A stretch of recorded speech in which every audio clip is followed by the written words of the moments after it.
Film fans of YouTube, hello and welcome back to the channel. I am Josh, the Movie Apprentice, and today, finally, I can review it. I've been waiting for this for a long time.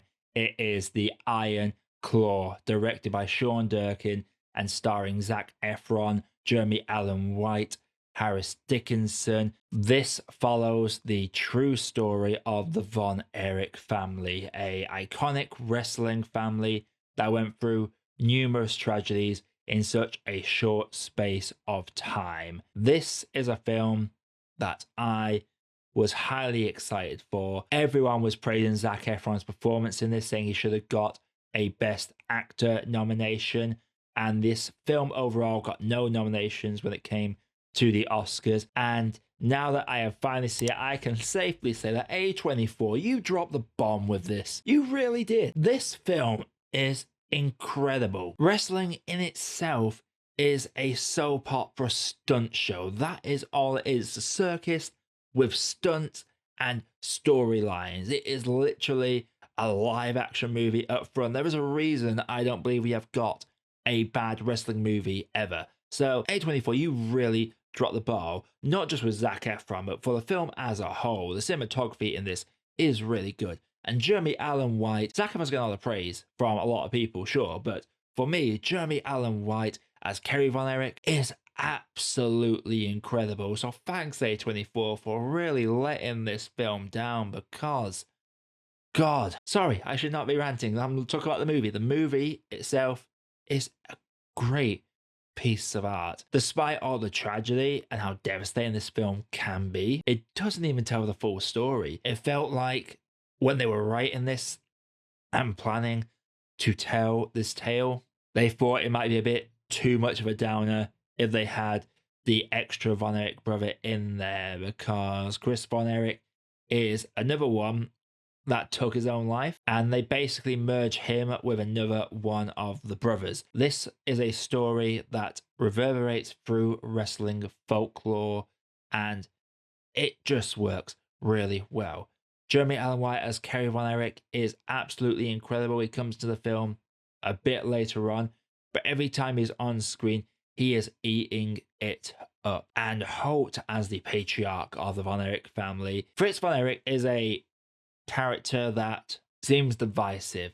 He's a man that wanted the best for his kid, but would push him to get into the wrestling business and almost lived vicariously through them. It feels like the film doesn't really focus on how much these guys were pushed. There is over 2 hours of runtime in this, and it feels like we spend a long time getting to know the family, getting to know the brothers, getting to know their dynamic, and seeing how much that the business means to them. That by the time we get to when the tragedies have to start happening, they feel a little bit rushed. They touch upon reasons why certain things happen, but they don't really fully explore them as far as I am concerned. Even with it all being surface level in terms of the reasonings why some individuals do certain things and leaving out World of Von Erichs in general, this film is still devastating. Soon as the devastation starts, I know, having known the story, that things are going to get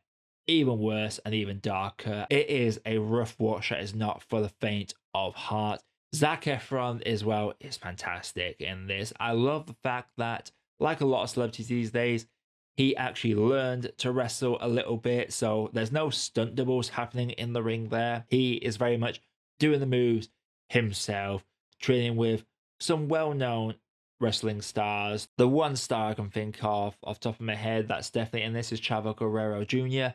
He is in this for a little bit, and he very much helped train Zac and the other actors into how to do the graps, the grappling, the wrestling. The cinematography in this is just great.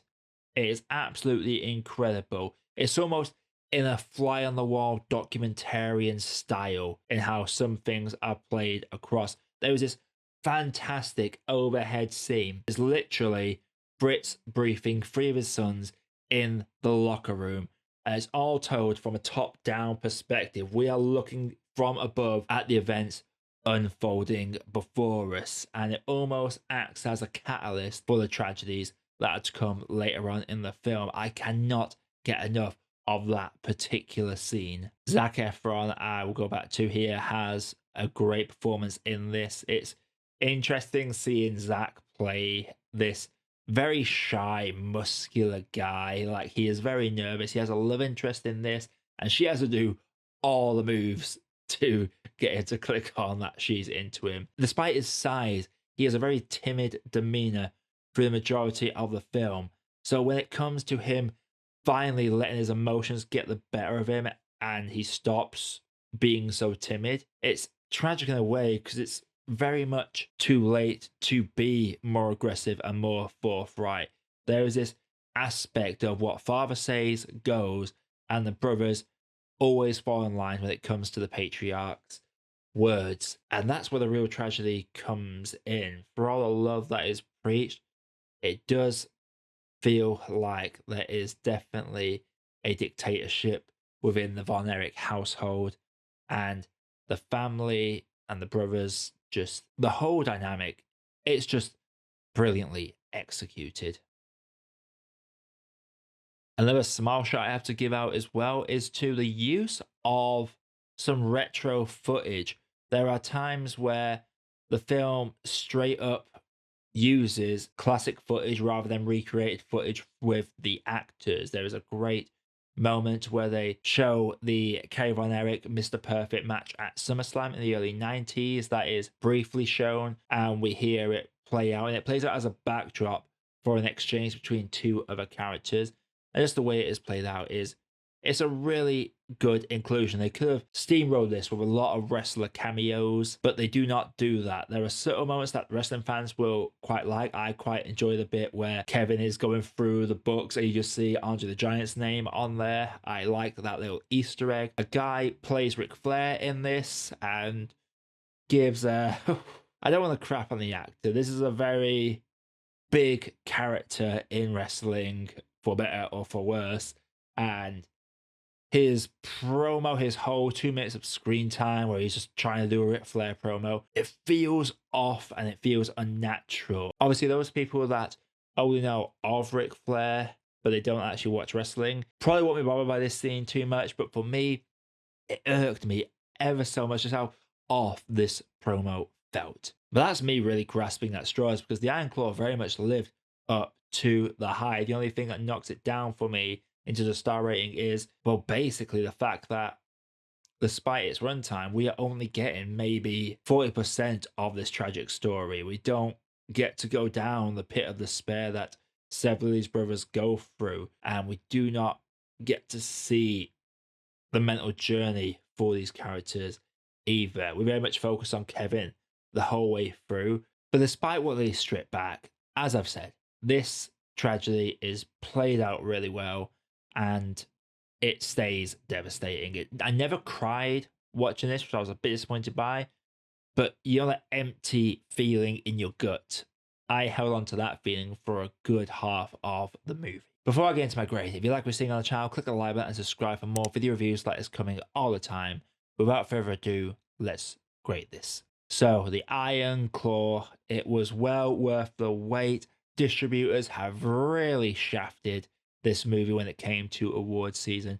Jeremy Allen White is incredible. Zac Efron is really good. The cinematography is top notch. The pacing is really well done. And the tragedy of the story, while stripped back from the whole picture, it still gives that emotional gut punch that will stick with you long after the credits start rolling. It's one that we will think about a lot. And outside of a certain wrestler's portrayal, I thought the Iron Claw was well worth the wait. I'm going to have to say the Iron Claw for me is a great cup of tea. So the Iron Claw, have you seen it? If you have, let me know what you thought down in the comments below. Again, you like what you're seeing on the channel, click the like button and subscribe for more video reviews like this coming all the time. But until next time, everybody, my name is Josh, I am the Movie Apprentice, and I'll see you all in the next video.